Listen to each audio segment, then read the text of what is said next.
All right, well, this is an interesting way to join the Charleston conference. We hope that everything will go smoothly from here on out. We had a little bit of problem getting our presentation to show forward.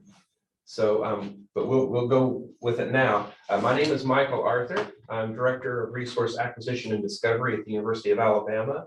And I'm here with the co-host, Emmy. I'll let you introduce yourself. Hi, I'm Emmy Decker. I'm the Associate Dean for Research and User Services here at the University of Alabama.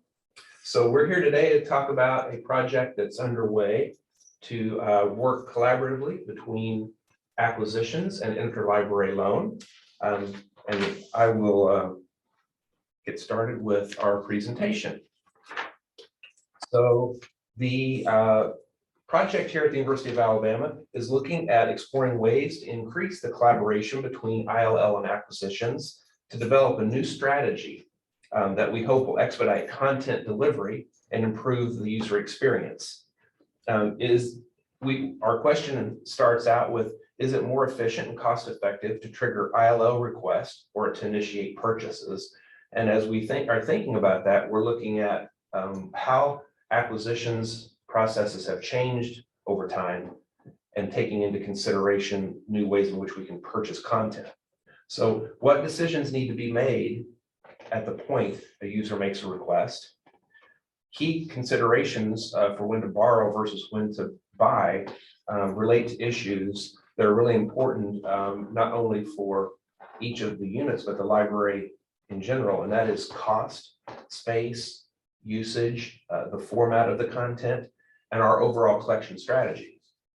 We're not necessarily expecting to improve delivery time, as we've not really had issues or complaints with delivery either through ILL or acquisitions. Currently, we want to focus the project on monographs because opening it up to serials content adds an extra layer of issues we have to deal with. But we are considering what it would look like in the future if we were to work more closely with ILL to determine at article level what we would do. And we have a pilot project with Article Galaxy currently to see how that will help us address either title access to content for titles we've canceled or access to content for journal titles that we never had. So we just got that underway and we really can't report too much on that at this point.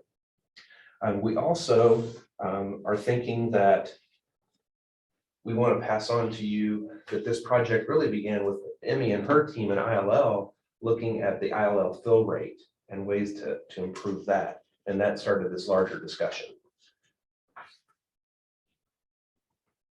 So currently, one of the issues that we deal with here is that the request for a content, if it's coming from a faculty member or a liaison and goes to ILL versus goes to acquisitions, it's handled in two different ways. If it goes through ILL, the request is sent through Rapid ILL or Iliad, but that same item could be requested for purchase through acquisitions in the case of monographs, and it would lead to an item being purchased.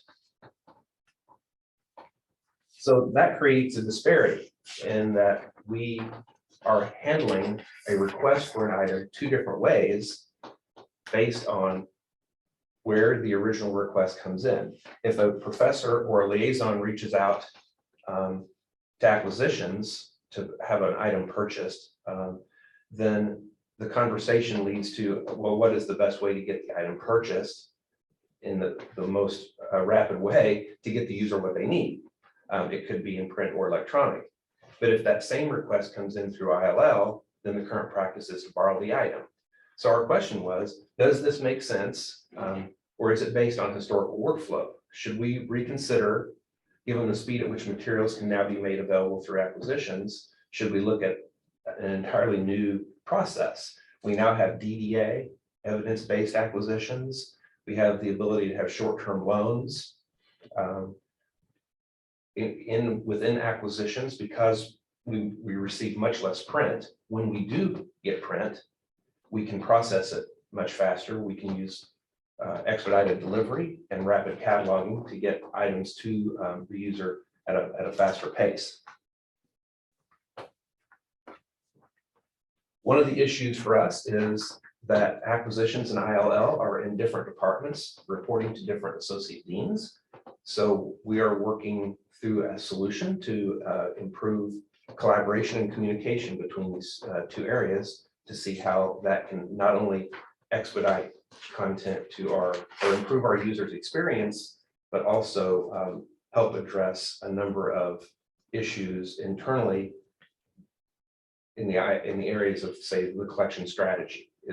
In bringing ILL into collection strategy and saying, well, it no longer matters how we get the content, it's all part of our larger strategy. So it really is based on sharing data and ideas and improving collaboration. So our project has a number of goals that we set out to try to address as we move forward in the planning. One is to efficiently provide access to what users need when and where they need it. We're trying to balance efficiency with cost effectiveness. We want to develop a new paradigm for aligning the user's needs with what's best for the library and our collection strategy, our space issues, and other factors. Ultimately, we want to improve the user experience because right now there are multiple ways in which a user can try to get access to content they need. And we're looking at trying to streamline that so that maybe there's just eventually one place you ask for content, and then behind the scenes, the library will do what we need to do to address it, but the user doesn't have to decide, well, should I be interlibrary loan or should I try to buy it? We would address that, but they'd have a one-stop place to shop, so to speak. Currently in the libraries, of course, our preference is for electronic access. And so that's also one of our goals, is to try to use this new collaboration to focus on getting electronic access to content as much as possible. So we started with identifying criteria that we would use both at the both within ILL and within acquisitions to try to bring the sides together, so to speak, and work more closely together. And we were able to identify criteria that University of Tennessee was already using. And we worked through all that and sort of personalized it for our situation here. And we wanted to point out some of the criteria that we will be using. So we'll have a focus on English language monographs published in the last 5 years. So currently, if a request comes into acquisitions and it's older than 5 years, we're still purchasing it. But the question becomes long-term, well, should we do that? Or would we possibly say at the point in acquisitions, if it's older than 5 years, let's defer and see if we can borrow it. And assuming that it's not available in DDA, where we can put it in the DDA pool, which again, going back to it, our priority is on ebook, not print. When print requests are received, the library will first explore ebook options always. If possible, add the requested book to the DDA pool, which our DDA is hosted by EBSCO. So all of the ebooks on the EBSCO platform that we choose that are DDA eligible, we can easily move those into the DDA pool. So currently within acquisitions, that's what we're doing. We may explore that for ILL. If they get an ILL request, should they say, oh, well, we don't really need to borrow the book in print anymore. We can just work with acquisitions really quickly and get it moved to the DDA pool, because that's a very fast process to get those books added. ILL requested books need to be available for expedited delivery via Amazon in order to maintain expectations for delivery to library users. So currently that's done in acquisitions. A lot of ordering goes through Amazon if it's a rush request for class. Would ILL want to start using that as an option? That's one of the things we're going to look at in the future. ILL requested books considered for purchase must be in stock. So right now, in acquisitions, if we are trying to purchase something and it's out of stock, we notify our liaison, we can't order this right now, it's out of stock. They generally probably bounce it to ILL to borrow.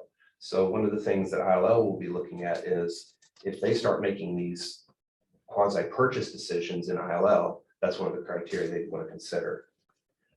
Both areas will be looking at the fact that that all books considered for purchase should be academic in nature. We want to support the teaching and research mission of our university.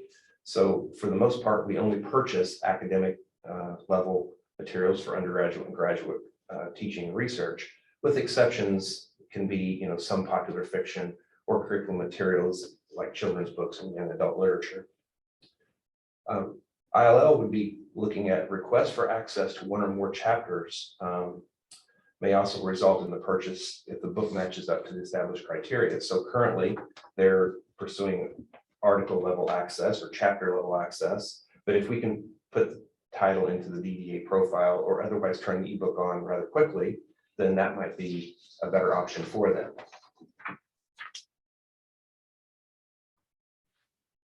So our library has a no textbook policy. So currently across the board, we don't purchase textbooks. Now, there are exceptions. Liaisons will sometimes request that we purchase a textbook, but not because we're trying to address the need for the textbook's use in a course, but rather because the book is standalone, the type of item we want to add to our collection. And so ILL would be also considering that as they make decisions in their area. Acquisitions will review new requests based on these criteria and forward to ILL those that do not meet the purchasing criteria, including older materials that do not replace lost or missing items already in the collection. And going back to the 5-year thing, titles that are within the 5-year period, but that are out of print already. So with that, I'm going to pass it over to my co-presenter, Amy Decker. Okay. Do you want to click the next slide? Yes, and I'll advance the slides when they're ready. Yeah. So what you are looking at is the future state diagram for what we're hoping to do in our streamlining. So the request would come in and then we would have the opportunity to evaluate the purchasing versus borrowing criteria that we just went over, and then make a decision from there for when to buy and when to borrow. And so each of these processes are based on the established policies and the procedures that impact how we address the user's need. This sort of allows more staff to have a hand in it. It's a more streamlined process. It allows for better decision making so that we don't end up with situations where we could have just borrowed something, or maybe we should have purchased it because it's something that better fits the guidelines of our collection strategy. And so by having this streamlined, we end up creating less waste, or so we hope. One of the things that we actually discovered in the COVID era was that ILL is largely understood to be a print book service. I would beg to differ, but that is largely what we came across when hearing from our users. And although the bulk of what we do is digital, that's sort of the pervasive mythology.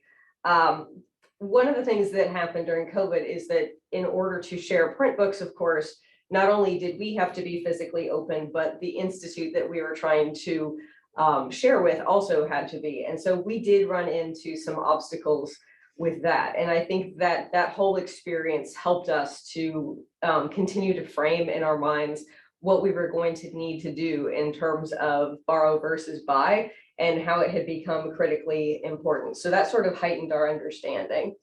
With the pilot project that we want to start, we would be using existing email accounts that are monitored daily. So we're not talking about any super fancy technology involved in this. We already have at our hands everything that we're going to need.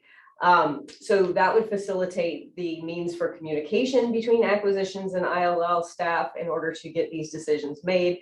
Of course, the aforementioned criteria will be considered in the decision making for borrowing versus buying. And then, of course, regular meetings. Everybody loves meetings. We'll be having some of those to help us troubleshoot issues of communication, to navigate the requests that may not be as obvious. There's always that sort of outlier that you get, whether you're filling an ILL request or whether you're purchasing something and you think, what is this and what should I do with it? So I think that would largely help. These trends will continue in collaboration between acquisitions and ILL, and it will impact the library's ability to make the content available. A lot of this is done to be user-centered. That's of course like kind of the thrust of this project. And so for the most part, users don't care in what format it gets there. They just want to make sure that they have their materials. Next slide, please. A couple of points of consideration. This is sort of a historical artifact, but the liaison librarians have had a larger role in collections than perhaps they have now. A better way to say it is that really their roles have shifted quite a lot. So the University of Alabama Library's focus on acquiring content at point of need is more important now than on the actual art of collection building. And so that's something that we've had to work with the liaisons so that they understand that and kind of have a framework for it. And also the liaison's new role should be one more of outreach. And I think that the important part here is that we're going to be leaning on them to help us to understand, what journal we should get, what databases we should get. We also need to make sure that the approval plan profiles matches the curricular needs, because that too influences the DDA pool. So basically we need to have them participate. It's going to be really important that we get their buy-in in order to participate in this. So it's really, even though we talk about ILL and acquisition staff doing this, the liaison librarians also have a really important role in this project as well. Next, please. And then in terms of a timeline, ideally, we're going to announce the project to acquisitions and ILL staff in January 2022. That may be a little ambitious based on some staffing issues we're having and a couple of positions that we need to fill. So presuming that we get all of that handled before then we can still move forward with our January 2022 timeline. I think part of it is making sure that we kind of have all hands on deck so that we don't end up spread too thinly to really make this project fly. So we want to make sure that we have persons in positions before we get too fancy with it. I think that we will try to meet monthly, at least in the early days, to make sure that everybody is having an opportunity to voice their concerns and to share what they're coming up with. We can probably do a couple of workshops wherein people step through some of the more trickier ones that involve perhaps a more complex decision tree. I think that would be a really valuable way to approach it as well. And also the rollout, the criteria and emails, the protocols, and then we can start the assessments in April 2022. Next, please. And in terms of assessment is always its own sort of animal, but it also has to fit with the larger University of Alabama assessment protocols. So we would review and compare purchase materials probably at 3-month intervals. That's a little bit of a random choice, but it's something to start with so that we can understand where we are and where we're going with it. And then determine the percent of items that should actually have been purchased versus borrowed, because we are going to make mistakes and we're ready for that. So I think we want to look at this and get an idea of, where is this going right? Where could we have done a little bit better? And then move forward from there. And then we also need to interview staff and acquisitions and ILL to get their feedback, because they're the ones who are going to be the boots on the ground. And it'll be very advantageous for us to understand what they're coming across and where they might need further assistance. And then next. Finally, we recently published an article that goes into more depth on the topics that we covered today. I think at this point, we're ready to take questions, assuming that we can get the technology to work. So thank you. Have you set up any automation in ILL to handle this? No. No, not as of yet. I'm not sure that we need automation. This is more about the human impact of making those decisions. So ideally, when a request comes in, that's when we would apply our framework of criteria for making those decisions, but there's not anything automated in place. Okay. One of the questions is, have you pondered the idea of acquisitions processing ILO requests or given them access to Iliad? We have not talked about acquisitions actually processing ILO requests. I think right now we're centered on just trying to determine how requests for the same items are handled when they come in through two different pathways. Have you thought about it in ILL? Not to this point. Since this point. Yeah. I have another question here. It says, if I Okay. understand your process, if a patron requests print, you purchase an ebook if available. Do you ask the patron if an ebook is acceptable? I think most of the requests for monographs come through liaisons, and before they submit the request, they know our preference is for ebook. So if it comes in from a liaison as a request for print, then we honor that. And we also still do have, I guess you'd call it a procedure in place or an understanding that we will duplicate.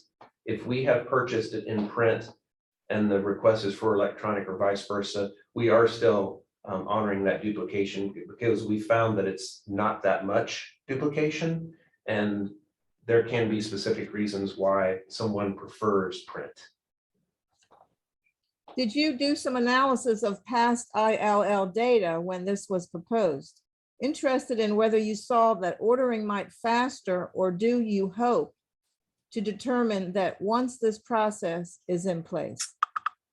Yeah, we actually did. We looked a lot at ILL borrowing and fill rates to understand sort of where our users were and what kinds of things were being asked. We used it to understand more longitudinally if people were ordering a particular title for a recurrent class that we were going to get every semester, or whether it was sort of a one-off, more randomized request. In terms of expediting the service, I don't know that we've ever really received complaints about that. We are pretty good at getting our requests turned around quickly, but this is more about thinking about the user's experience, making sure that they get the materials they need, but also making sure that it fits with a larger collection strategy. And so we're trying to marry those two things together. And the obstacles we've had are that these are two very different departments that are, separated within the libraries. So because of that, we've had to kind of rethink opening those lines of communication. So the sort of common denominator here is making sure that we are keeping those lines open and that we're understanding what we're doing, because the way it has been traditionally is the request either goes straight to acquisitions or it goes straight to ILL. And so we're trying to add that layer of decision making so that we can do a better service to the library and to our users by understanding which is actually the better route, because for the most part, people just want the information. We also want to work with liaisons to learn more about how they make a decision on whether or not they're going to submit a request through acquisitions for purchasing from their allocated funds for monographs, or when they advise the user instead to go through ILL.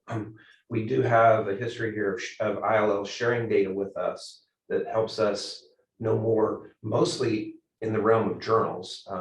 We do monitor the amount of times that ILL is processing requests for articles from the same journal, so we can use that to determine whether or not we should add a subscription. But we also have on occasions received data from them about number of times a book is being used, and it shows, oh, this book must be assigned in a course. Should we look at purchasing? But here at the University of Alabama, DDA is such a large operation. It's by far the way in which we acquire the bulk of our monographs. So back to the speed of ordering, that's not really an issue here because we get such a small amount of print through firm ordering that the speed at which we receive the material, can catalog it and process it is really not an issue for us. That we're not trying to fix that issue necessarily. Great. I have two further questions. Sure. Back to the question of preferring ebook. I believe that question had to do with when a patron orders a print book via ILL. Do you go ahead and buy the ebook if it fits your criteria, or do you ask the patron first? For ILL, if they request, I'm sorry, are you saying that the request for an interlibrary loan is coming from the user specifically requesting electronic? This is, I believe the question had to do with when a patron orders a print book BIL, do you go ahead and buy the ebook if it fits your criteria, or do you ask the patron first? So it seems like it's the flip of the other question. And Yeah, they they're- also want to know, what ILFs do you use? So within ILL, they get a request for a print book. Do they make a decision to purchase electronically? My guess is they, Well, it depends. I mean, we would reach out and ask if that was something they'd accept, because sometimes users have a reason that they need to have a physical print book. I will say that in COVID and post-COVID, we've definitely received more ILL requests for non-returnables. That's been a trend lately, but I don't know that it relates necessarily as closely to this project. For the purposes, though, of this project, I should emphasize that we're talking about books more than we're talking about journals, just to be clear on that, because journals are their own sort of ball of wax. and for hopefully, as a result of this project, I could see a situation in ILL where that request comes in for a print book. And at some point, I think we would be talking internally about, do we reach back out to the requester saying, we already have this available electronically, or do they pursue borrowing it in print? Or do we pursue purchasing in print, depending on what criteria it matches of the criteria we've already talked about in our presentation. But ideally in ILL, they could simply say, if we could give them access to Collection Manager, we could give them access to Gobi, they could see that the book is available in DDA. So it's a print ILL request, but that a user could either wait a few days to get it, or we can simply turn it on in DDA, and it's available sometimes same day, sometimes within 24 hours, they would have access to the book. So the question long-term becomes, will we continue to ask users about that, or will we simply respond to them and say, this book is already available for you electronically, and then put it back on them to reach out again if they really want print? Because ideally we want to get the content to the user as quickly as possible. I'm not sure yet how it will shake out, so to speak, regarding how much interaction we have with either a liaison or a user who's just submitted an ILL request. But those are great questions. Two more questions. I'm not sure you answered what ILS you use, but also curious why you turn on in DDA versus just purchasing. What is the thought process there? So we're currently using Voyager, and we're about to switch to Folio. To answer that part of the question. Okay. Why don't you turn on in DDA just purchasing? What is the thought process there? Okay, so after extensive analysis on our DDA, again, this is assuming that the books are available in DDA. A large number of ebooks are not DDA eligible, but in the case of DDA, it's shown overwhelmingly that it's more cost effective, even in situations where we pay short-term loans leading to a purchase for whatever reasons. We've also published articles on that data, but oftentimes we don't really get to that third trigger and a purchase. So an ILO request comes in for a print book, and let's say we can borrow it, even if it's free, it takes a few days, it takes time. We can turn it on in the DDA pool, let that user use it for a short-term loan. Often, sometimes it's purchased on first use, but there's also a lot of books that are STL. Our DDA plan defaults to short-term loan. So if the publisher allows short-term loans, then it's automatically defaults to that. So we could, for 20% of the cost of the purchase, get the user what they need immediately, or very, very close to immediately. So our preference is with monographs, if it's DDA eligible, to push it into the DDA pool, and then as we say, just let the process take its course. So would you say that it's a potential cost savings to turn on in DDA? It has shown that yes, it is a cost savings. We monitor, because our DDA plan is so big. It is monitored not only within my area, but also our assessment librarian does a lot of assessment on DDA to show its cost effectiveness, cost per use, and so to speak. But also EBSCO, we use EBSCO EDS and EBSCO Full Text Finder. So discovery of ebooks on the EBSCO platform for our users is really simple and seamless. It's a very easy process within acquisitions for us to move a title that, well, our approval plan profile is already sending a large number of books on a regular basis that match the approval plan profile from Gobi. It's already loading a lot of books into DDA. It's also easy for us to go in and find a book that is DDA eligible in Gobi on the EBSCO platform that for whatever reason didn't match the profile and didn't get loaded into the pool. We can simply go in and move it into the pool really quickly. And I think that's one of the issues for ILL is how would that work? Could they do that? Or would they have a very quick streamlined way to let us know that they want us to do that for them? And I think that's one of the things that we will talk about in January if we can kick this project off with the staff from both areas. But there was a question from David about, have you given ILL access to Gobi? And David, that's a great question.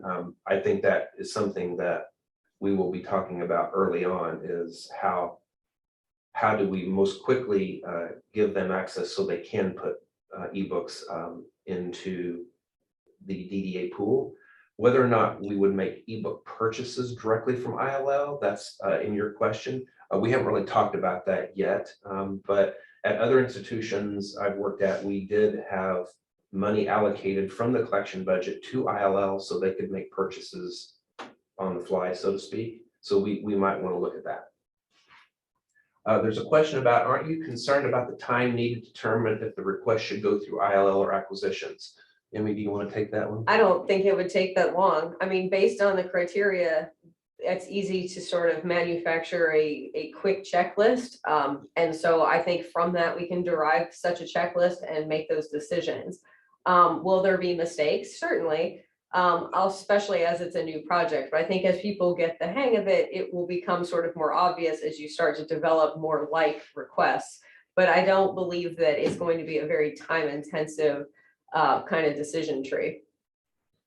And I would add to that in acquisitions, we have an email address that is monitored by more than 5 people, I think. Mm-hmm. So a request coming from ILL would be considered the same as a rush request from a liaison, and it would be addressed as quickly as possible.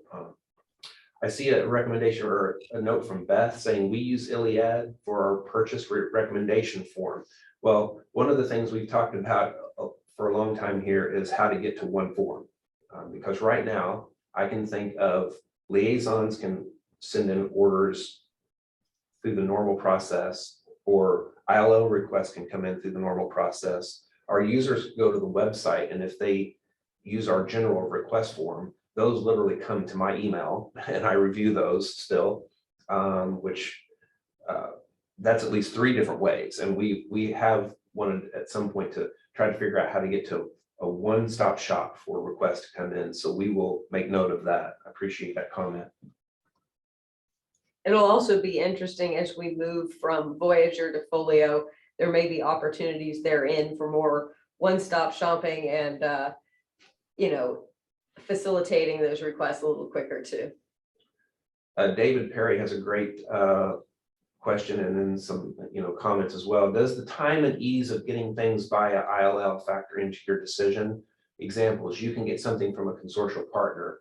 You have to go overseas to get something. I think that those are all so yeah, those are great questions, and those will be factored into our decisions. We do understand here that while it sounds like ILL is free, it's not. It involves shipping time, it involves sometimes cost in actual material acquisition, staff time, shelf space somewhere in public services to hold the materials. So yes, we are definitely going to consider all those factors, and I think those are good comments. But we are at 8:25, so we probably are going to get pushed off here very soon. We really appreciate everyone joining us, and if you have any questions about our presentation, please don't hesitate to reach out to us.